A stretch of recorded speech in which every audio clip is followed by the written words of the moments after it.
મારી તમારો ફોટો ઘરમાં રાખ્યો ત્યારથી સુખ સમૃદ્ધિ આવી માં. ઘરમાં કાળ કંકાસ થતો તો બધું જ દૂર થયું માં. ફક્ત માં તમારા પ્રતાપે માં તમે અમારા ગુરુ માતા જો માં, અને અમે તમારા શિષ્ય છીએ માં. તમારા જેવી સતની ગાદી અમે આજ સુધી નથી જોઈ માં. યુગો યુગોથી કળિયુગનો રાજા છો માં, અને સતયુગ આવે ત્યારે તમે રાજા જ રહેવાના છો માં. એટલે તો કહું છું મારી નકલ થોડી કોઈ કરશે ના માં ના. મારી નકલ ના કરો. સિદ્ધવંશ અપરાધી ગજરપિયા મેલડી બોલું છું. ના આભડીન જા, આભડીન જા. તને એમ કહું તું આભડીન જા, આભડીન જા એમ.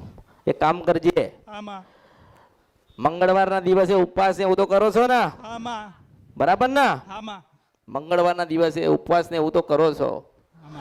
અન બરોબર મંગળ પછી બુધવાર આવે ને, અને બુધવારના દિવસે બરોબર તને ડોશીના રૂપે મળીશું. મારી માં, તમે મારી ગુરુ માં છો માં. બરોબર કોક ચાર રસ્તે તને મળું તો જ માનજે કે હું મેલડી હતી. આમાં રાજા છો તમે માં કળિયુગમાં માં. એક જ રાજા માં, તમે એક જ રાજા છો કળિયુગમાં માં સાક્ષાત. એટલે મારી નકલ થતી ના માં નથી. ના માં. એમને બધા આઈને જશે આ કળિયુગમાં. બધા આવશે, જોવા વાળા આવશે, જોવડા વાળા આવશે, ધૂણવા વાળા આવશે, ધૂણા વાળા આવશે. આમાં દાણા નાખવા વાળા આવશે, દાણા ગણવા વાળા આવશે.